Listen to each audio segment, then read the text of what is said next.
नमस्कार दोस्तों, स्वागत है आपका आज के हमारे इस वीडियो में। दोस्तों, आज हम जो कहानी सुनाने जा रहे हैं वो बहुत ही प्रेरणादायक कहानी है। बहुत पुराने ज़माने की बात है। एक राजा था, उसके महल में एक बहुत सुंदर बाग था। बाग में तरह तरह के फूलों के पौधे और अनेक प्रकार के मीठे फलों के पेड़ थे। लेकिन इस बाग में सबसे आश्चर्यजनक चीज़ थी, एक सेब का पेड़ था जिसमें सोने के सेब लगते थे। राजा ने इस पेड़ की देखभाल का खास इंतजाम कर रखा था। जब इसके फल पकते थे तो चौकीदार रात दिन पेड़ का पहरा दिया करते थे ताकि कोई सोने का सेब चुरा कर ना ले जाए। लेकिन एक दिन की बात है कि बाग के माली ने जब सोने के सेबों को गिना तो उसमें से एक सेब गायब था। उसने दौड़कर राजा को खबर दी। राजा फौरन बाग में पहुंचा। उसे यह देखकर बड़ा आश्चर्य हुआ कि देखभाल का इतना पक्का इंतजाम होने पर भी एक सेब किसी ने चुरा लिया। उसने ऐलान किया कि कोई सोने के सेब को चुराने वाले चोर का पता देगा, उसे इनाम दिया जाएगा। सबसे बड़े राजकुमार ने राजा से कहा कि रात में वह पहरा देगा और को पकड़ने की कोशिश करेगा। राजा ने उसको इसकी इजाज़त दे दी। बड़ा राजकुमार रात में पहरा देने लगा, लेकिन 2 घंटे बाद ही उसे नींद आ गई और वो सो गया।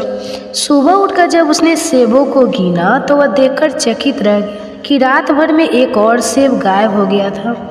इसके बाद दूसरी रात को मंजिले राजकुमारी ने पहला देने का काम संभाला। उसे भी नींद आ गई और तीसरा सेब चोरी हो गया। राजा बहुत चिंतित था। दरबारियों को भी समझ में नहीं आ रहा था कि क्या किया जाए। जब लोग उदास बैठे थे, इतने में सबसे छोटा राजकुमार आया और उसने कहा कि आज की रात मैं पहरा दूंगा और चोर को पकड़ूंगा। राजा इस राजकुमार से खुश नहीं रहता था, वह उसे मूर्ख भी मानता था। उसने उसे डांटते हुए कहा, तुम क्या समझते हो, क्या तुम्हें इसमें सफलता मिलेगी? तुमसे बड़े और तुमसे ज़्यादा समझदार दोनों राजकुमार इस काम में असफल हो चुके हैं। तुम जाओ अपना काम करो। लेकिन छोटा राजकुमार नहीं माना। उसने राजा से प्रार्थना की कि उसे एक मौका जरूर दिया जाए। अंत में राजा राजकी हो गया। राजकुमार रात में पहरा देने लगा। उसने तय किया कि वह किसी भी हालत में नहीं सोएगा और चोरों को जरूर पकड़ेगा। जब आधी रात हुई और 12 बजे का आखिरी घंटा बजा तो राजकुमार ने देखा कि एक सुंदर सोने की चिड़िया कहीं से उड़ती हुई आई और सेब के पेड़ पर बैठ गई। उसने देखते देखते सोने का एक सेब तोड़कर अपनी चोंच में पकड़ लिया। राजकुमार ने फौरन निशाना साधकर तीर चला दिया, लेकिन तीर चिड़िया को नहीं लगा और वह पंख फड़फड़ाकर उड़ गई। हाँ, इतना अवश्य हुआ कि उसका एक सुनहरा पंख टूटकर जमीन पर आ गिरा। दूसरे दिन सुबह राजकुमार ने राजा को सारी बात बता दी और वह सोने का पंख उनके सामने रख दिया। पंख इतना सुंदर और इतना कीमती था कि राजा उसे देखता ही रह गया। उसने कहा, अगर उस चिड़िया का एक पंख इतना सुंदर है तो पूरी चिड़िया कितनी सुंदर होगी। मैं चाहता हूँ कि उस चिड़िया को कोई पकड़ ले। सबसे पहले बड़ा राजकुमार इस काम के लिए रवाना हुआ। चलते चलते वह एक जंगल में पहुंचा। वहां उसने एक लोमड़ी को एक पेड़ के नीचे आराम करते हुए देखा। राजकुमार ने मौका देखकर तीर अपने धनुष पर चढ़ा लिया। वह तीर छोड़ने ही जा रहा था कि लोमड़ी ने चिल्लाकर कहा, राजकुमार, मुझे मत मारो। पता है कि तुम सोने की चिड़िया की खोज में निकले हो। तुम मेरी राय मानो तो तुम्हारा काम जल्दी ही पूरा हो जाएगा। तुम इसी रास्ते से सीधे चले जाओ। शाम होने पर तुम एक गाँव में पहुँचोगे। वहाँ तुम्हें आमने सामने 2 धर्मशाला मिलेगी। एक धर्मशाला खूब सजी सजाई और सुंदर सी होगी, लेकिन तुम उसमें मत ठहरना। तुम उसके सामने वाली दूसरी धर्मशाला में ठहरना, जो बहुत मामूली और देखने में भी गद्दी सी होगी। ऐसा करने पर तुम्हारा काम आसानी से पूरा हो जाएगा। लोमड़ी का बात सुनकर राजकुमार को हंसी आ गई। उसने डांट कर कहा, भाग जा यहाँ से, मुझे तुम्हारी सलाह की ज़रूरत नहीं है।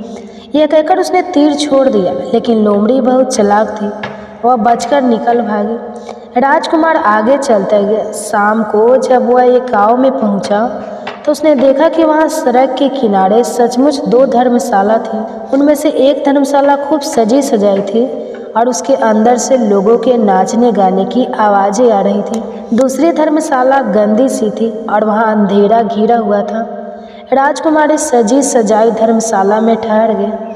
थोड़ी देर में वह भूल गया कि वह असल में सोने की चिड़िया की खोज में निकला था। उधर जब काफ़ी समय बीत गया और बड़ा राजकुमार नहीं लौटा तो मझला राजकुमार सोने की चिड़िया की खोज में चल पड़ा।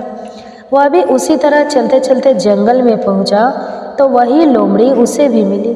उस राजकुमार ने भी लोमड़ी की बात पर कोई ध्यान नहीं दिया। जब वह शाम को उस गांव में पहुंचा तो बड़े राजकुमार की तरह सजी सजाई धर्मशाला में ठहरा। वहां के नाच रंग में मस्त होकर वह भी अपना काम भूल गया, यहाँ तक कि उसे घर लौटने की भी ध्यान न रही। अंत में सबसे छोटे राजकुमार ने राजा से कहा कि मैं सोने की चिड़िया की खोज में जाऊंगा। राजा को विश्वास था कि जब उससे बड़े दोनों राजकुमार इस काम में सफल नहीं हुए तो उसे और भी सफलता नहीं मिलेगी, लेकिन उसके जिद करने पर राजा ने इसे इजाज़त दे दी। छोटा राजकुमार तैयार होकर सोने की चिड़िया की खोज में निकला। जंगल में उसे भी लोमड़ी मिली। राजकुमार ने लोमड़ी की बात को ध्यान से सुना और लोमड़ी से कहा, ठीक है, तुम जैसे कह रही हो मैं वैसा ही करूँगा। अब तुम जाओ, मैं तुम्हें नहीं मारूंगा। इस पर लोमड़ी खुश होकर बोली, तुम सबसे अच्छे लड़के मालूम होते हो। तुमने मेरी बात बात का मजाक नहीं उड़ाया और मुझ पर तीर नहीं चलाया। मैं तुमसे खुश हूँ और तुम्हारी मदद करूँगी। आओ तुम मेरी पूंछ पर बैठ जाओ, मैं तुम्हें उस धर्मशाला तक पहुँचा देती हूँ। देखते देखते लोमड़ी की वह पूंछ काफ़ी बड़ी हो गई और राजकुमार उस पर बैठ गया। उसके बैठते ही लोमड़ी हवा में उड़ने लगी और थोड़ी ही देर में मैदानों और पहाड़ों को पार करके उसी गांव में जा पहुंची। राजकुमारी ने उसकी सलाह को मानकर छोटी और पुरानी धर्मशाला में ही डेरा डाल दिया। वह दूसरी सजी सजाई धर्मशाला से दूर ही रहा। दूसरे दिन सुबह उठकर जब वह आगे बढ़ा तो कुछ दूर चलने पर उसे वह लोमड़ी फिर से रास्ते में मिल गई। लोमड़ी ने उसे कहा, अब मैं तुम्हें बताती हूँ कि आगे तुम्हें क्या करना चाहिए। तुम सीधे चलो, आगे चलने पर तुम्हें एक बहुत बड़ा किला मिलेगा जिस पर सिपाही लोग पहरा दे रहे होंगे। तुम सिपाहियों से डरना मत और सीधे अंदर चले जाना, क्योंकि वे इस समय सो रहे होंगे। तुम बेधर होकर किले में घुसते चले जाना और उनके कमरों को पार करते हुए उस जगह पहुंच जाना जहां लकड़ी के एक मामूली से पिंजरे में सोने की चिड़िया बंद है। तुम चिड़िया को पिंजरे सहित उठाकर किले से बाहर ले आना। चिड़िया के पिंजरे के पास ही एक बहुत सुंदर सा सोने का पिंजरा भी रहा होगा। तुम भूलकर भी चिड़िया को उस पिंजरे में मत रखना, मगर तुम उसे लड़की के पिंजरे में से निकाल कर सोने के पिंजरे में रखने की कोशिश करोगे तो बाद में पछताओगे। ये कहकर लोमड़ी ने राजकुमार को फिर से अपनी पूंछ पर बैठाया और थोड़ी ही देर में उसको किले के पास पहुंचा दिया। राजकुमार ने किले का पास जाकर देखा कि सचमुच उसके पहरेदार सो रहे थे। वह बिना डरे सीधा महल में घुस गया और थोड़ी ही देर बाद वह उस कमरे में जा पहुंचा जहां सोने की चिड़िया एक पिंजरे में बैठी हुई थी। पिंजरे के पास ही सोने के 3 सेब पड़े हुए थे। इन सेबों को देखकर राजकुमार ने फौरन पहचान लिया कि यह सेब उसके पिता के बाग के ही थे। सोने की चिड़िया इतनी सुंदर थी कि राजकुमार उसको देखता ही रह गया। वह उसको उठाकर लाने की वाला था कि उसकी नज़र पास ही पड़े एक सुंदर से पिंजरे पर पड़ी। वह पिंजरा बहुत सुंदर था और उसमें तरह तरह के कीमती पत्थर जड़े हुए थे। सोने की चिड़िया के लिए वही पिंजरा ठीक मालूम पड़ता था। राजकुमार लोमड़ी की बात को भूल गया और उसने सोने की चिड़िया को लकड़ी के पिंजरे से निकालकर सोने के पिंजरे में बंद कर दिया। लेकिन नए पिंजरे में आते ही चिड़िया ने खूब जोर जोर से शोर मचाना शुरू कर दिया। राजकुमार पिंजरे को उठाकर कमरे से बाहर भी नहीं निकल पाया था कि बहुत से सिपाही कमरे में घुस आए और उन्होंने राजकुमार को पकड़ लिया। अब राजकुमार को अपनी भूल का पता चला। उसे याद आया कि लोमड़ी ने उसे क्या कहा था, लेकिन अब क्या हो सकता था। सिपाही उसे खींचते हुए राजा के दरबार में ले गए। राजा के पूछने पर राजकुमार ने सारी बात कह सुनाई। राजा बोला, तुम मेरे महल में चोरी करने के लिए घुसे थे, मैं तुमको माफ़ नहीं कर सकता, तुम्हें फांसी की सज़ा दी जाएगी। लेकिन मैं तुम्हें एक मौका देता हूँ, अगर तुम मेरे लिए सोने का घोड़ा ला दो तो मैं ना सिर्फ तुम्हें छोड़ दूंगा बल्कि सोने की चिड़िया भी तुमको दे दूंगा। राजकुमार को अपनी जान बचाने के लिए राजा की शर्त माननी पड़ी। अब वह सोने के घोड़े की तलाश में निकला। किले के बाहर जाने पर उसने देखा कि लोमड़ी का उसका इंतजार कर रही है। उसने लोमड़ी को सारी बातें बताई। लोमड़ी ने निराश होते हुए कहा, मैं अब तुम्हारी कोई मदद नहीं करूँगी। तुमने मेरे कहने के अनुसार नहीं किया। मैंने जिस तरह से कहा था, अगर तुम उस तरह से काम करते तो इस मुसीबत में नहीं फंसते और सोने की चिड़िया तुम्हें मिल जाती। राजकुमार बोला, इस बार मुझे माफ़ कर दो, मुझसे गलती हो गई। मेरा काम तुम्हारी सहायता के बिना नहीं चलेगा। मुझे राजा ने सोने का घोड़ा लाने के लिए कहा है, वरना वह मुझे फांसी पर चढ़ा देगा। लोमड़ी ने कहा, खैर मैं तुम्हें माफ़ करती हूँ। अब तुम ऐसा करो कि मेरी पूँछ पर बैठकर सीधे चले चलो। कुछ दूर जाने पर तुम्हें एक दूसरा किला मिलेगा। उसी किले की घुड़सार में तुम्हें सोने का घोड़ा बंधा हुआ मिलेगा। महल के नौकर चाकर सब सो रहे होंगे। तुम चुपचाप जाना और घोड़े को खोल लेना। लेकिन एक बात याद रखना, वहाँ घोड़े के पास ही घोड़े पर कसने के लिए 2 जीनें रखी होगी। उसमें से एक तो पुरानी चमड़े की जीन होगी और दूसरी सोने की जीन होगी। तुम सोने की जीन को छूना भी मत और उस घोड़े पर पुरानी चमड़े की जीन को कसकर सवार हो जाना और उसे दौड़ते हुए किले से बाहर चले आना। राजकुमार ने वादा किया कि वह ठीक ठीक वैसा ही करेगा। लोमड़ी ने उसको अपनी पूँछ पर बैठाया और कुछ ही देर में वह उसे ले किले के पास जा पहुंची। किले के पास पहुंचते ही लोमड़ी ने उसे नीचे उतारा और फिर वहां से चली गई।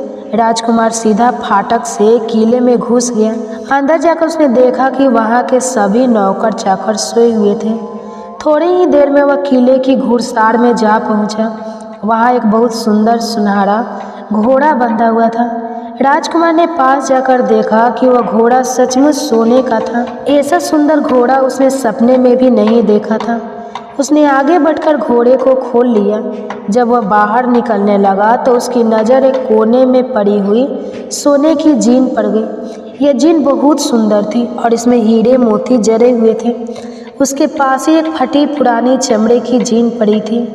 इतने सुंदर घोड़े पर पुराने चमड़े की जीन कसना राजकुमार को अच्छा नहीं लगा। उसने सोने की जीन उठा ली और घोड़े पर कसना शुरू कर दिया। इतने में घोड़ा जोर से हिनहिना उठा। किले के नौकर चाकर जाग गए। थोड़ी ही देर में राजकुमार पकड़ लिया गया। राजकुमार को सिपाहियों ने हाथ बांधकर अपने राजा के सामने पेश किया। राजा ने सारी बातें सुनकर कहा, तुमने मेरे घोड़े को चुराने की कोशिश की है, इसलिए तुम्हें फांसी की सज़ा दी जाएगी। लेकिन अगर तुम मेरा एक काम कर दो तो मैं तुम्हें छोड़ सकता हूँ। यहाँ से कुछ ही दूर एक सोने का महल है और उसमें बहुत सुंदर राजकुमारी रहती है। अगर तुम अपनी जान बचाना चाहते हो तो उस राजकुमारी को मेरे पास ले आओ। तुम्हें इनाम में यह सोने का घोड़ा दे दूंगा। बेचारा राजकुमार वह फिर से एक नई मुसीबत में फंस गया। उसे मजबूर होकर राजा की शर्त माननी पड़ी। अब वह सोने के महल की खोज में निकला। कुछ दूर चलने पर फिर उसे वह लोमड़ी मिली। पता नहीं कैसे लोमड़ी को सारी बातें मालूम हो गई थी। वो बोली, देखो तुमने इस बार भी मेरी बात नहीं मानी। मेरी बात मान जाते तो यह नई मुसीबत तुम्हारे गले नहीं पड़ती। खैर मुझे तुम पर दया आ रही है, मैं तुम्हारी मदद करूँगी। चलो मैं तुमको सोने के महल के पास पहुँचा देती हूँ। तुम महल के बाहर ही कहीं पीछे छिपे रहना। जब उसमें से शाम को राजकुमारी तालाब में नहाने के लिए बाहर आए तो तुम आगे बढ़कर उसका हाथ पकड़ लेना। जैसे ही तुम उसको छूओगे राजकुमारी तुम्हारे साथ आने के लिए राजी हो जाएगी। लेकिन एक बात याद रखना, तुम उसको वहाँ से अपने साथ ले आना। उसे वापस महल में मत जाने देना। वो तुमसे कहेगी कि मैं अभी अपने माता पिता से मिलकर आती हूँ, लेकिन तुम उसकी बातों में मत आना, वरना फिर मुसीबत में फंस जाओगे। ये कहकर लोमड़ी ने फिर से अपनी पूँछ फैला दी और राजकुमार उस पर बैठ गया।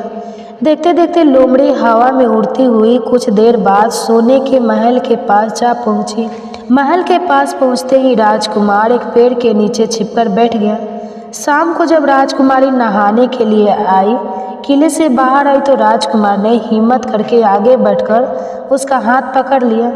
उसके छूते ही राजकुमारी उसके साथ चलने के लिए तैयार हो गई। वो बोली, राजकुमार तुम मुझे जहाँ भी ले जाना चाहोगे मैं तुम्हारे साथ चलूँगी, लेकिन मुझे थोड़ी देर के लिए अपने माता पिता से मिल आने दो। राजकुमार ने कहा, नहीं, यह नहीं होगा, तुम्हें तुरंत मेरे साथ चलना पड़ेगा। लेकिन राजकुमारी रोने लगी। इतनी सुंदर राजकुमारी को रोते देखकर राजकुमार का मन पिघल गया। अंत में वह राजी हो गया और बोला, जाओ, थोड़ी देर के लिए माता पिता से मिल आओ, लेकिन फिर तुरंत बाहर चली आना। लेकिन राजकुमारी ने जैसे ही किले में पैर रखा, किले के पहरेदार जाग गए और उन्होंने राजकुमार को पकड़ लिया। राजकुमार बहुत पछताया, लेकिन अब क्या हो सकता था। सिपाहियों ने उसे अपने राजा के सामने पेश किया। राजा बहुत निराश था। उसने उसी वक्त हुक्म दिया, इस राजकुमार को फौरन फांसी पर चढ़ा दिया जाए। यह सुनकर राजकुमार रोने गिड़गिड़ाने लगा। इस पर राजा ने थोड़ी देर विचार करने के बाद कहा, मैं अपनी आज्ञा वापस नहीं ले सकता, लेकिन अगर तुम मेरा एक काम कर दो तो तुम्हारी जान बच सकती है। हमारे किले के ठीक सामने यह जो बड़ा पहाड़ है, इसके कारण हमारे किले की सुंदरता नष्ट होती है। अगर तुम 8 दिन में इस पहाड़ को खोदकर साफ कर दो तो हम तुम्हें क्षमा कर देंगे और राजकुमारी के विवाह तुम्हारे साथ कर देंगे। राजकुमार किले के बाहर आकर पहाड़ को देखने लगा। उसके हाथ में एक छोटी सी कुदारी थी। उसकी समझ में नहीं आ रहा था कि इतना बड़ा पहाड़ 8 दिन में वह कैसे खोद सकेगा। फिर भी उसे अपनी जान तो बचानी ही थी, इसलिए वह पहाड़ खोदने लगा। धीरे धीरे 7 दिन बीत गए। इतने दिन तक लगातार खोदने पर भी पहाड़ का सिर्फ एक कोना ही खोद सका। वह दुखी होकर बैठ गया। उसे अब अपने पर बहुत अधिक क्रोध आ रहा था। वह मन में कहने लगा कि अगर मैंने लोमड़ी की बात मान ली होती तो कितना अच्छा होता। लोमड़ी ने मुझको हर ठीक सलाह दी और मैं हर बार उसका कहना न मानकर नई से नई मुसीबत में फंस जाता हूँ। राजकुमार इस तरह सिर झुकाए बैठा था कि अचानक उसे अपने पैरों के पास लोमड़ी की पूंछ हिलती दिखाई दी। उसने नज़र उठाकर देखा, सचमुच वही लोमड़ी खड़ी थी। लोमड़ी ने मुस्कुराते हुए कहा, कहो क्या हाल है। इस बार तो तुम्हारी मदद करने की मेरी जरा भी इच्छा नहीं थी, लेकिन मैं 7 दिन से तुमको पहाड़ खोदते हुए देख रही हूँ। मुझे दया आ गई और मैं तुम्हारी मदद के लिए चली आई। जाओ, तुम बहुत थक गए हो, सो जाओ। मैं थोड़ी ही देर में तुम्हारा काम पूरा कर दूंगी। इस बार राजकुमार ने तय कर लिया था कि अब वह लोमड़ी जिस तरह कहेगी वह उसी तरह करेगा।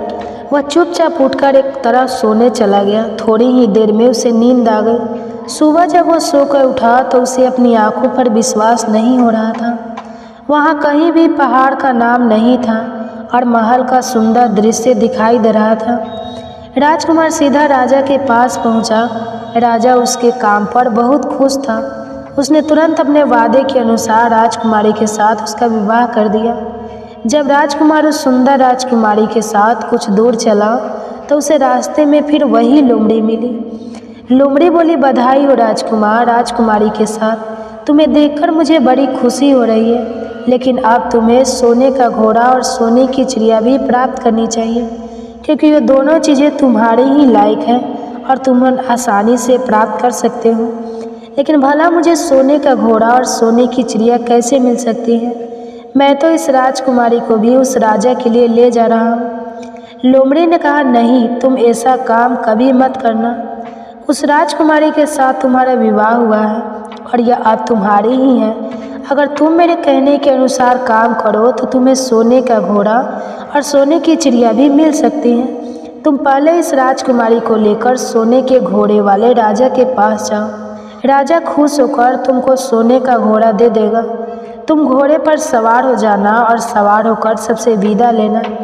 राजकुमारी से तुम सबसे बाद में विदा लेना। जैसे ही तुम राजकुमारी के पास पहुँचो तुम उसे हाथ से पकड़कर घोड़े के ऊपर खींच लेना और घोड़ों को दौड़ा देना। सोने का घोड़ा इतना तेज दौड़ता है कि दुनिया का तेज से तेज घोड़ा भी उसकी बराबरी नहीं कर सकता। जाओ, तुम पहले इतना काम पूरा करो, उसके बाद आगे का काम मैं तुम्हें बाद में बताऊंगी। मैं तुम्हें वहाँ रास्ते में मिलूंगी। राजकुमारी ने ठीक वैसा ही किया जैसा लोमड़ी ने उसे कहा था। जब सोने के घोड़े वाले राजा ने खुश होकर उसे इनाम में सोने का घोड़ा दिया तो राजकुमार उस पर सवार हो गया और उसे विदा लेने लगा। अंत में वह राजकुमारी को उठाकर घोड़ा को तेजी से दौड़ा हुआ किले से बहुत दूर निकल आया। रास्ते में एक पेड़ के नीचे लोमड़ी उसका इंतजार कर रही थी। उसे देखकर लोमड़ी बोली, शाबाश, अब तुम सोने की चिड़िया भी प्राप्त कर लो। जब तुम सोने की चिड़िया वाले राजा के पास पहुँचोगे तो वह इस घोड़े को देखकर बहुत खुश होगा। तुम उससे कहना कि पहले सोने की चिड़िया का पिंजरा मेरे हाथ में दे दो, तब मैं यह घोड़ा तुमको दूंगा। जब वह पिंजरा तुम्हारे पास लाए तो तुम पिंजरा उसके हाथ से छीन लेना और घोड़े को दौड़ा देना। बस ऐसे चिड़िया तुमको मिल जाएगी और कोई तुम्हें पकड़ भी नहीं सकेगा। इस बार भी राजकुमार ने ठीक वैसा ही किया। वह राजकुमारी के हाथ ही सोने पर बैठा रहा और जब राजा ने उसके हाथ में सोने की चिड़िया का पिंजरा दिया तो उसने देखते देखते लात मार दी और सोने का घोड़ा हवा से बातें करने लगा। कुछ दूर चलने पर लोमड़ी से मिली राजकुमार ने उससे कहा, तुमने मेरी बड़ी मदद की है। तुम्हारी वजह से मुझे न सिर्फ सोने की चिड़िया मिली बल्कि सोने का घोड़ा और इतनी सुंदर राजकुमारी भी मिल गई। बताओ मैं तुमको क्या इनाम दूँ? मैं तुमको कुछ ना कुछ जरूर देना चाहता हूँ। लोमड़ी ने कहा, अगर तुम खुश हो तो मेरा एक काम कर दो, तुम एक तीर चलाकर मुझे मार दो। इस समय तुम यही सबसे बड़ा काम मेरे लिए कर सकते हो। राजकुमार ने कहा, भला ये कैसे हो सकता है? तुमने मेरी इतनी मदद की और मैं बदले में तुम्हें मार दूं? तुमसे यह नहीं होगा। यह सुनकर लोमड़ी बड़ी खीर हुई और बोली, अगर तुम मेरा यह काम नहीं कर सकते तो फिर ठीक है, जाओ, लेकिन मैं तुम्हारी भलाई के लिए ही कह रही हूँ कि तुम दो बातें जरूर याद रखना। एक तो तुम किसी कुएं की दीवार पर मत बैठना और दूसरे तुम ऐसे लोगों के लिए धन मत खर्च करना जिन्हें फांसी मिलने वाली हो। राजकुमार बोला, भाई तुम भी अजीब हो, तुम्हारी बातें मेरी समझ में नहीं आती। भला मैं कभी कुएं की दीवार पर क्यों बैठूंगा और ऐसे आमदियों पर धन क्यों खर्च करूंगा जिनको फांसी दी जाने वाली हो। लेकिन लोमड़ी ने उसकी बात का कोई जवाब नहीं दिया और अलविदा कहकर वहां से चली गई। राजकुमार सोने का घोड़ा दौड़ता हुआ आगे बढ़ा। राजकुमारी उसके साथ ही बैठी हुई थी और सोने का चिड़िया का पिंजरा उसके हाथ में था। कुछ ही देर में राजकुमार उस छोटे गांव में जा पहुंचा जिसमें वे दोनों धर्मशाला थी। गांव के लोग और ख़ास तौर से बच्चे उसको देखने के लिए बाहर निकले। सोने के घोड़े पर इतने सुंदर सी राजकुमारी के साथ बैठी एक राजकुमारी को देखकर सभी लोग चकित थे। इतने में राजकुमार ने देखा कि गांव के बगीचे में एक जगह बहुत से लोग जमा हैं और कुछ शोर हो रहा है। राजकुमार के पूछने पर लोगों ने बताया कि वहां दो आमदियों को फांसी देने की तैयारी हो रही है। राजकुमार उधर ही चल पड़ा। वहां पहुंचने पर उसने पहचान लिया कि जिन आदमियों को फांसी दी जाने वाली थी वे और कोई नहीं बल्कि उसके ही भाई थे। वे लोग तब वे उसी सजाई धर्मशाला में रह रहे थे और तरह तरह के बुरे काम करते थे। वे जुआ भी खेलते थे और जुए में बहुत से धन हार चुके थे। उन्होंने लोगों से बहुत सा रुपया भी उधार लिया था। इन्हीं सब बातों से चीरकर अब गांव वाले उन्हें फांसी पर चढ़ाने जा रहे थे। राजकुमार भला यह कैसे होने देता? उसने लोगों से कहा कि मुझसे रुपया ले लो और इन लोगों को छोड़ दो। उसके बहुत कहने सुनने पर लोग राजी हो गए और उन्होंने उन दोनों आदमियों को रिहा कर दिया। राजकुमार अपने भाइयों को छुड़वाकर आगे चला। कुछ दूर चलने पर जंगल में उन्हें एक कुआं दिखाई दिया। इस पर राजकुमार के कुछ देर कुएं के पास आराम करते हैं। ठंडा पानी पीने के बाद हम लोग आगे चलेंगे। राजकुमार राजी हो गया। अब वह यह भी भूल चुका था कि लोमड़ी ने विदा होते समय उससे कहा था। वह घोड़े से उतरकर कुएं की दीवार पर बैठ गया और आराम करने लगा। उसके दोनों भाइयों ने मौका देखकर उसे कुएं में धकेल दिया। इसके बाद उन्होंने घोड़े पर राजकुमारी को डाला और सोने की चिड़िया का पिंजरा उठाया और वहां से चलते बने। कुछ ही देर में वे लोग अपने राज्य में लौट आए। घर लौटकर उन्होंने राजा से कहा, तुम लोग सोने की चिड़िया को पकड़ लाए हैं। इसी चिड़िया ने हमारे बाग में से सोने के सेब चुराए थे। इसके साथ ही हम एक यह सोने का घोड़ा और राजकुमारी भी लाए हैं। राजा बहुत खुश हुआ। सारे राज्य के लोग खुशियां मनाने लगे, लेकिन राजकुमारी खुश नहीं थी। वह बराबर रोती रहती थी। उसने खाना पाना छोड़ दिया। यही नहीं, घोड़े ने भी दाना पानी बंद कर दिया और सोने की चिड़िया भी उदास रहने लगी। राजा ने बहुत कोशिश की, लेकिन ना तो वह राजकुमारी खुश हुई और न सोने के घोड़ा और सोने की चिड़िया ने दाना खाना शुरू किया। उधर छोटा राजकुमार कुएं में गिर गया था। लेकिन वह मरा नहीं। कुआं बहुत गहरा था, लेकिन उसमें पानी बहुत थोड़ा था। वह कुएं में बैठा बैठा अपने भाग्य को कोसता रहा।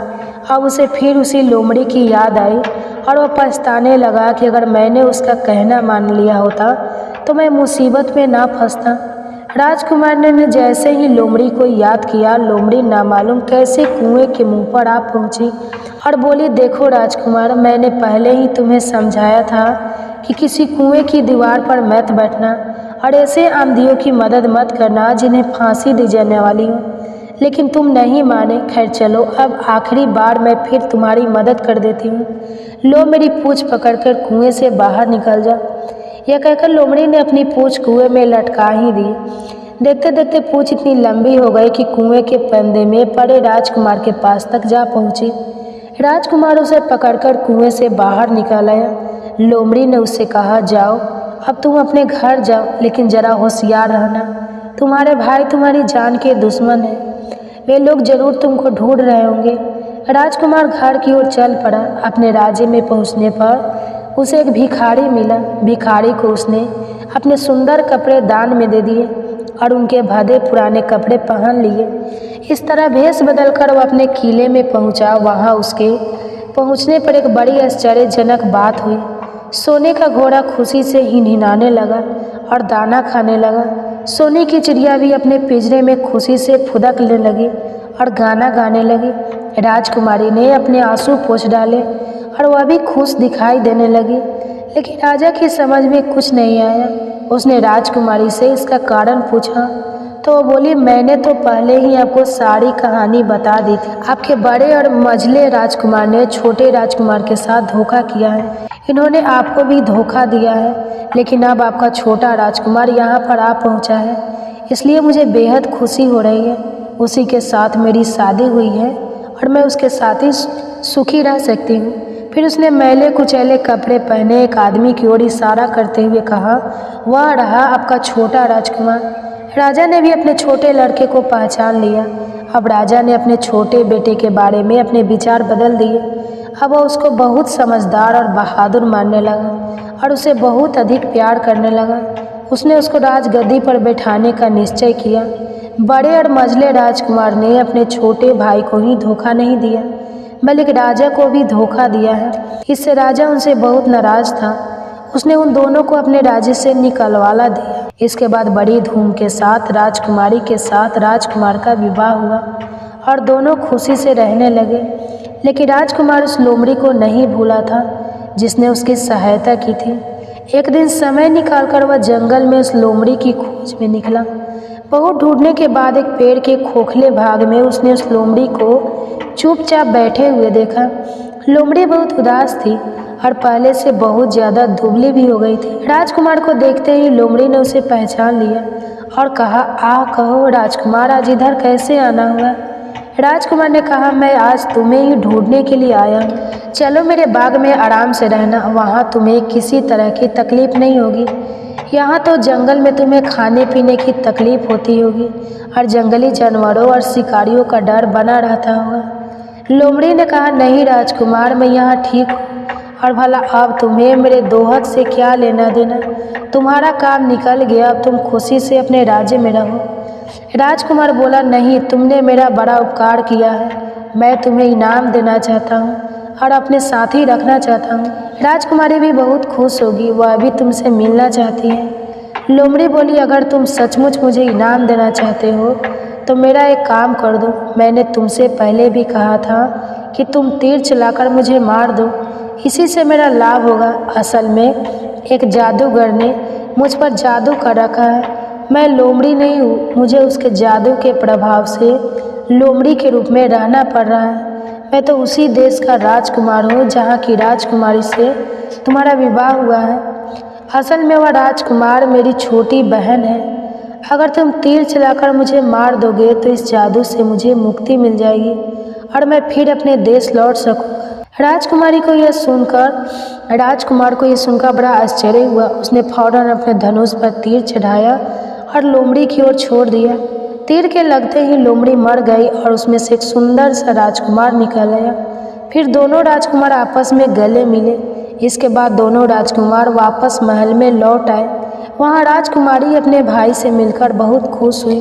तो ये थी हमारी कहानी दोस्तों। अगर कहानी अच्छी लगे तो वीडियो को लाइक कीजिए और कमेंट सेक्शन में बताइए कि कहानी आपको कैसी लगी। धन्यवाद।